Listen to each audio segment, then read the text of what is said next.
I wore that headdress in Cleveland, I got so much flack because the Indians, they felt they felt like they were being picked on or some shit. You know what I'm saying? But little did they know, Flavor Flav is a Native American too. I have Indian blood in me, and my family comes from the Shinnecock Reservation, eastern Long Island. And so does LL Cool J's family. They come from the Shinnecock Reservation, eastern Long Island. My father's mother was Estelle Maud Smith. Also, LL Cool J's last name is Smith. I got a feeling LL might be my cousin, just to let you guys know. And I tell everybody this. You know what I'm saying? I hope I'm not taking you too far or whatever. Nah. You know?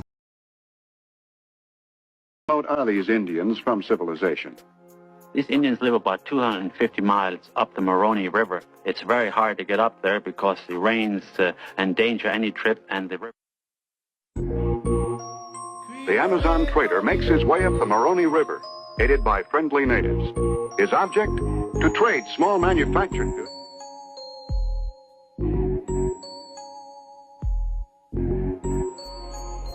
And a girl is winnowing rice. In another part of the village, we see one of the girls fixing the hair of a lady chief of the village. This is another little baby of Tutu. And the paddle I'm trading here with these bushmen. One of the native girls brought us some fruits, and we are trading it for this empty oil can. People were very much interested in trading with me, and of course dancing and making friends came first. It's kind of a combination of cha-cha-cha and merengue. You hear these rattles now. The little ones get into the act, and this one to the right is the son of the chief. William Penn wrote us a letter in 1685. He wrote it to the largest group of stock investors in the world. He sent it to the traders of London. He told them that he found the lost tribes of Israel. He found specifically, he quotes, the stock of the 10 tribes. Did you know that? Did you know? Origins Revealed. I wanted to read to you a letter that's from one of our forefathers. This is from William Penn. This letter was written in 1685. He wrote it to the traders of London. This letter, if you'd like to read it, the book I'm reading it from, you can find it in more than one way. But this book is The History of Dauphin County, D-A-U-P-H-I-N, Dauphin County, Pennsylvania. So please listen up. This is William Penn telling you. I found one of the lost tribes of Israel, of the stock of the 10 tribes. I want to read you to his words. They're an offering. Again, you're seeing his words written in a book. These are not my words, and I'm reading them to you. The natives I shall consider in their persons, language, manners, religion, and government, with my sense of their original. For their persons they are generally tall, straight, well-built, and of singular proportion. They tread strong and clever, and mostly walk with a lofty chin. Of complexion, black, but by design, as the gypsies in England.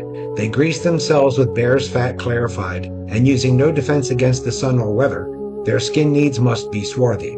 Their eye is little and black, not unlike a straight-looking Jew.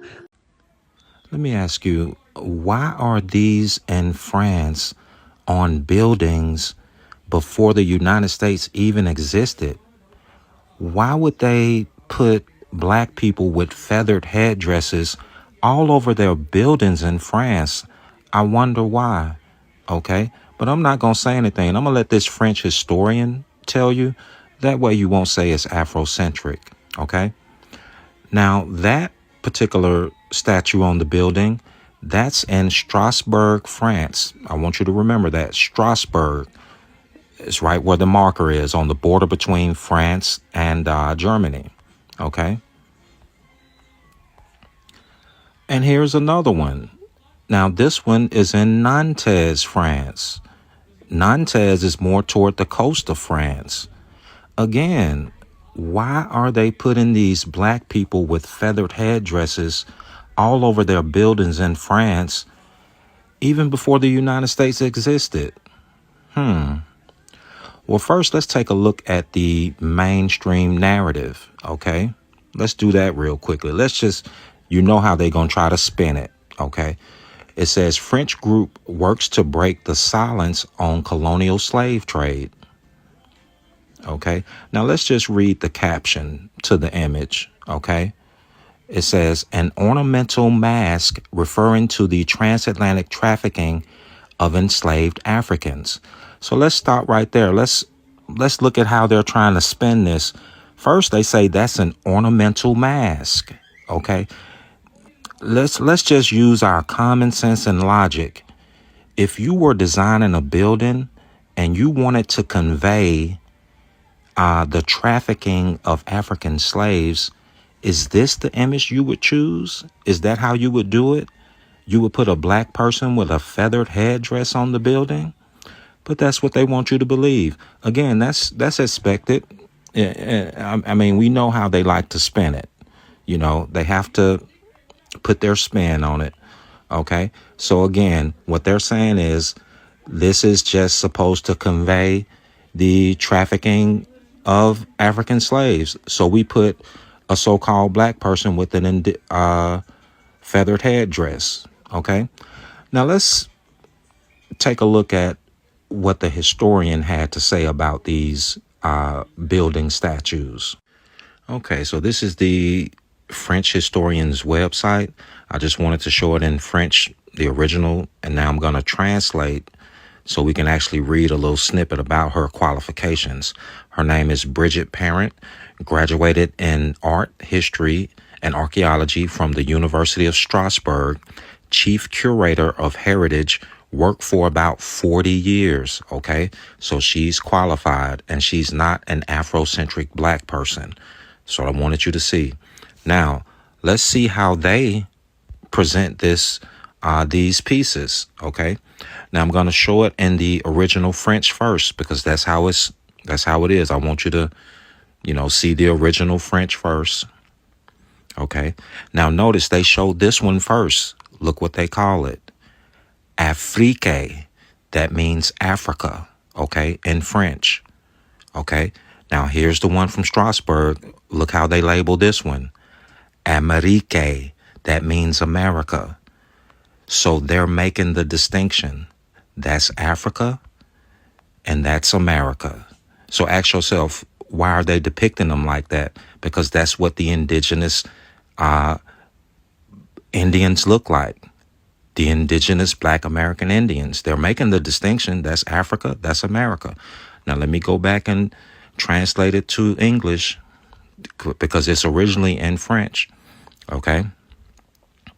And you can pause the screen if you want to read. And you see where it says America? It says an America with a feathered headdress. Okay. Again, now we're in the English. That says Africa. That says America. Okay. That is an indigenous Black American Indian. Okay. All right. Y'all be blessed. This is Queen Hanatawi. Taught through history, she was an Egyptian queen, when really she was a Nubian queen. There is a difference. Nubians have connections with America. Inside the museum, Rosalie David found the sarcophagus of Henut Tawi, the Lady of the Two Lands. The Lady of Two Lands, huh? I already know what two lands she's from. Let's keep going. But Henut Tawi was said to come from a tomb reserved for the priests and priestesses of the god Amun in Thebes. This was one of Amun's high priests. Amun was represented by the ram, which is native to North America. He also was a Nubian, not an Egyptian. We've received results back from the tests on our mummy tissue samples, and 2 of the tissue samples and the 1 hair sample both have evidence of nicotine in them. And I'm really very surprised at this. I don't know why you're surprised. Tobacco is derived from the leaves of genus Nicotiana, a plant from the nightshade family, indigenous to North and South America. We know the truth now. Heritage, and realize this is their book. This is written about their family. You can easily see it from beginning to end that this is about one people that the nations can cleave to and become reborn and become an Israelite. He's not the God of the Gentiles, the Hudim, the Greek. He's only the Elohim of Israel. He says that the Hebrew Israelite movement is leeching off the Christian church. Isn't that the biggest, most hypocritical comment you've ever heard in your entire life? Christians have done nothing but leech off the heritage of another people. They practice replacement theology and put themselves as the people of the book. Yahweh has a people that he was sent to. And it's the lost sheep of the house of Israel, his firstborn son. That's... Man, get in here, get in here, get in here, get in here. Why all this evidence is coming out? Why all this evidence is coming out? Here go a newspaper article in Minneapolis Times, right? Thursday, right? So it was April 11, 1901. Where it talks about the indigenous Negroes, right? It talks about us, how we're indigenous to North America. And then I got a little closer. As you can see, they call us the true Americans. The true Americans, the indigenous Negroes. And why they doing this to us? That's the question that everybody needs to ask. Why they not doing this to these Africans over there in Africa, huh? Why they not doing this to them Africans over there in Africa? Why they not playing with their history? Why is they not erasing their history? Why is they not doing none of that? They let them free. But what is it about us that you need to hide our history? What's so important about us that every year and every century and hundreds of years you need to fool us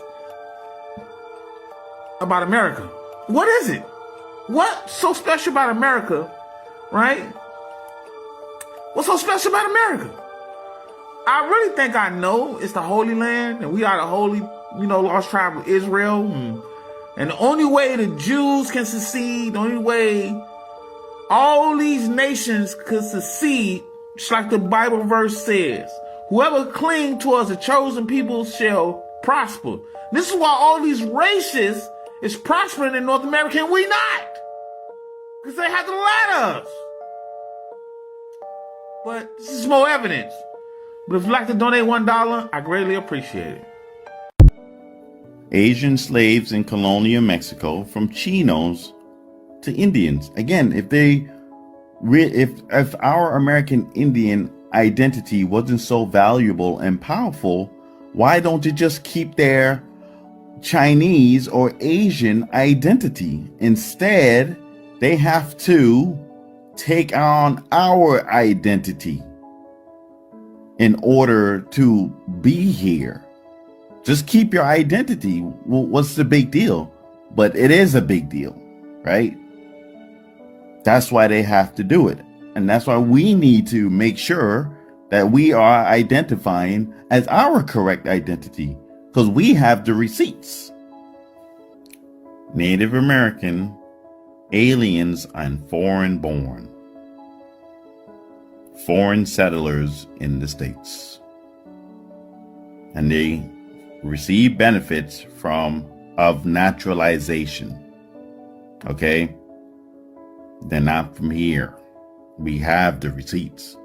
That's why they are always trying to get us to take a DNA test, and that's been exposed publicly. That's why genealogy is key, right? Sir, you can respect them lost folks all you want, because all y'all just lost. That disrespectful African title was not even made up until the 1700s. So my ancestors actually precede that entire African title. And then if you really knew true history and you know those colonizers, then you know that they stripped all of us indigenous people throughout the earth of our tribal identities, and they slapped that disrespectful African title on us. That's not who we are. And then as far as the Gullah Geechee people are concerned, they speak Creole. Is that correct? Okay, Creole does not come from Africa. It comes from America. It comes from Haiti, which is Haiti, which extended all the way up through the United States. and into Louisiana, which was actually connected to Florida. And all those people were Creole people. Not only that, but even the people in the islands, in the Bahamas, in Barbados, Belize, they speak Creole even today. The people who are the Gullah today in Sierra Leone and throughout West Africa, they all came together as one, and even the Jamaicans and the Igbo people, they all merged their languages together, including the Akan people who were in the ancient kingdom of Ghana, which was in the United States and also in South America. And all these people lived amongst each other, and they called their language Sea Island Creole. These very people were picked up in the slave trade, and they were sent to Sierra Leone, which is the Windward and Rice Coast. Their journey started out in Charlestown, which is Charleston, Carolina today. And there was an outbreak of smallpox in Africa. And they were basically saying they have not had any contact with the people with smallpox from their own country. Charleston, South Carolina is where they started out. And the name of their ship was Bunce Island, where the ship's vessel began. You see Savannah, you also see London, because our people were taken from Europe as well, where they were purchased, enslaved from the Americas. And here's Bunce Island right here. It also says Bance Island. Sierra Leone, this is where they were dropped off. This is the year the vessels picked them up from America and sent them to Africa. I can speak on it because these are my relatives that were picked up in the slave trade and sent to Africa. These were Native American people, and the colonizers came to their town in the United States. In South Carolina, these are my people's tribes, Native American. This is the town my people were from in America, Indiantown, South Carolina. And you can see here again clearly, they were Native American tribes. Now, we don't call ourselves Native Americans today because the government appointed other people to be the natives. This is one of my relatives, and as you can see, they are from Indiantown, Williamsburg, South Carolina. These are some of the people that are in West Africa today who were picked up on that voyage I showed you proof of. People in the Americas did not come from Africa. We came from the Americas, and we were sent to Africa, as I just showed you. There's a big difference between a Native American that looks like this and an indigenous person that looks like this. Big difference from a Native American that looks like this. I mean, she looks like her mama's Elizabeth Warren and her daddy's Genghis Khan, right? And now that compare that to an indigenous person that looks like this or like this. And I can keep going. And keep going. Now, we can still call these folks Native Americans. I mean, native really just means born here, and they've been here for thousands of years, but don't get it twisted. They are not indigenous. They are migrants. The more recent migrants, the European migrants, have tried to convince everybody that this is what the Native Americans, what the American Indians really look like, so that nobody goes searching for all these black indigenous people that the earliest explorers say they found here, that they paint in their German churches, right? Nobody's wondering where all these black Indians went, because they flipped the narrative to make you think that these Asiatic Mongoloid looking folks are the indigenous people. Come on. And the whole time, the true indigenous people of the Americas were enslaved in place, were taken as prisoners of war, were destabilized, detribalized, reclassified, and made victims of paper genocide.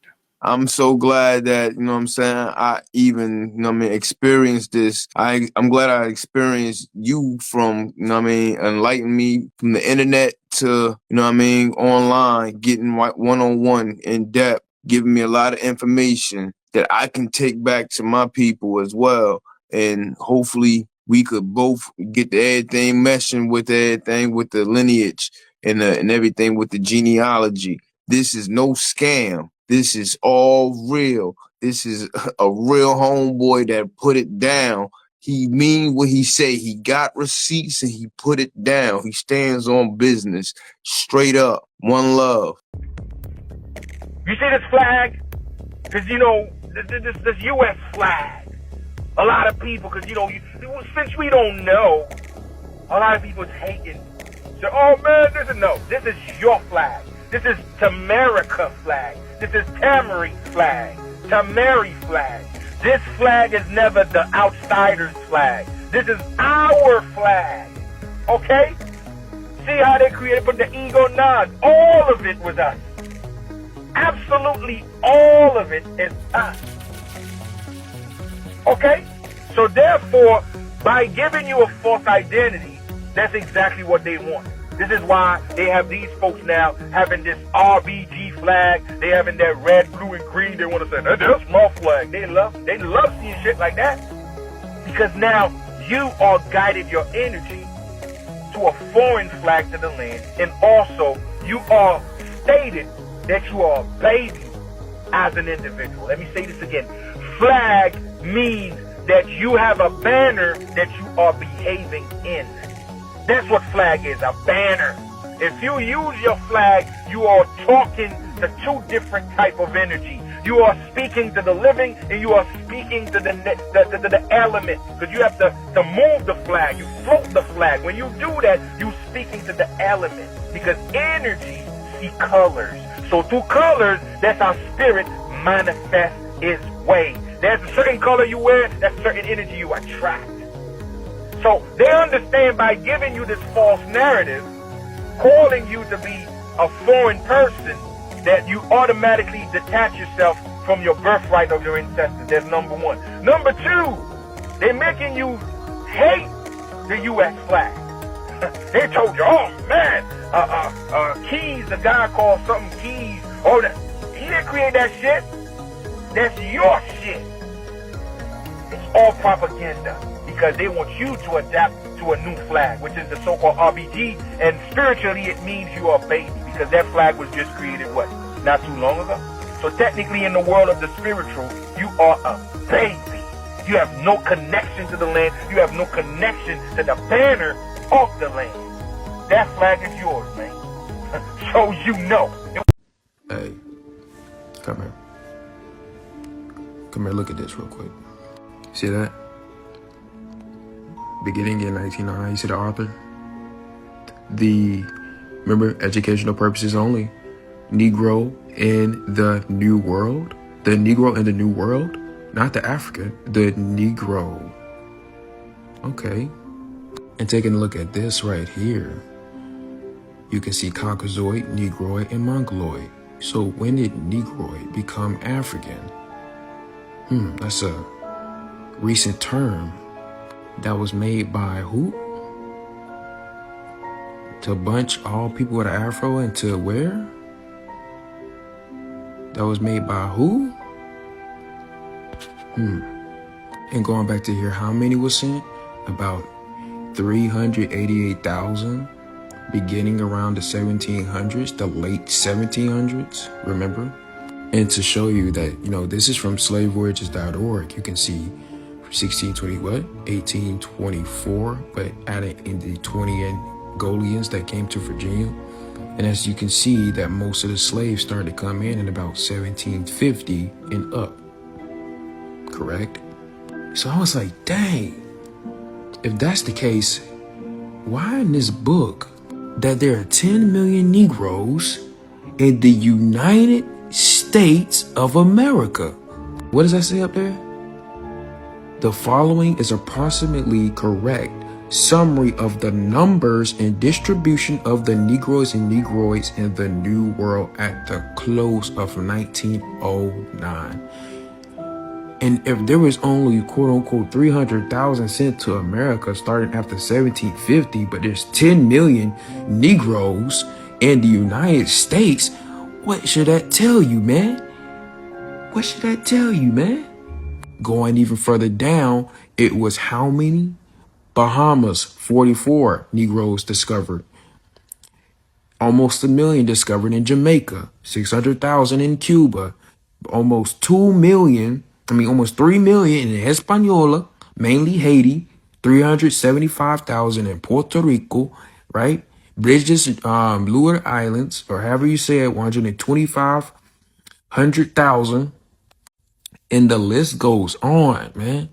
The list goes on, and it sums up to be 24 million Negroes in the New World. But I thought how many was sent over here, man? Bro, come on, man. They even said the difference. This is a Negro of the Bahamas. This was an elder of Louisiana. The women at the Dominica. They even showed them in West Africa. We are the American Indians. Let it be known worldwide. That this is what they look like. These are the original Amaru Khans. These are the original Olmec sheep. These are our ancestors. These are called the Olmec Colossi. Colossi from colossal. And these are massive stone carvings of white people. I mean, this guy looks pretty white, right? This is a white dude, right? No? Okay, well, okay. These are black people. And they're carved out of one solid piece of basalt rock. Basalt is the second hardest rock on earth. First hardest is granite, which is what the pyramids are made out of. And they've dated these at these heads, and they estimate that they're somewhere between 16,000 to 20,000 years old. Stop and think about that, beloveds. 20,000 years ago, a race of black people excavated massive granite rocks out of the mountains, basalt rocks, and then etched themselves into these rocks. What kind of technology would they have had to be able to do this 20,000 years ago? Because it wouldn't have been a copper chisel. So, the point I'm making is, most of our ancestors were already here. Alright? And they had been here for tens of thousands of years, as I'm going to prove. Historians have discovered what they were called. They were called the Amaru. Amaru, this is where the term America comes from. It doesn't come from Amerigo Vespucci. It came from the Amaru, because they knew who was here originally. And another name for them is the Olmec sheep. Well, guess what? Mech, sheep, Mexico. That's where the term Mexico comes from. So if you talk about Americans or Mexicans, you're talking about our ancestors. And they inhabited the entire region, as I showed you, North, Central, and South America, and the Caribbean. They are the real Amerindians that I was taught in high school, and they were black people. You don't know them because Europeans gave them other names. Just like they made up the name Arawak from the Arawak. They made up all these other names to keep you from realizing that everything in the Americas is you. Every artifact they find is you. Every monument they find, you built.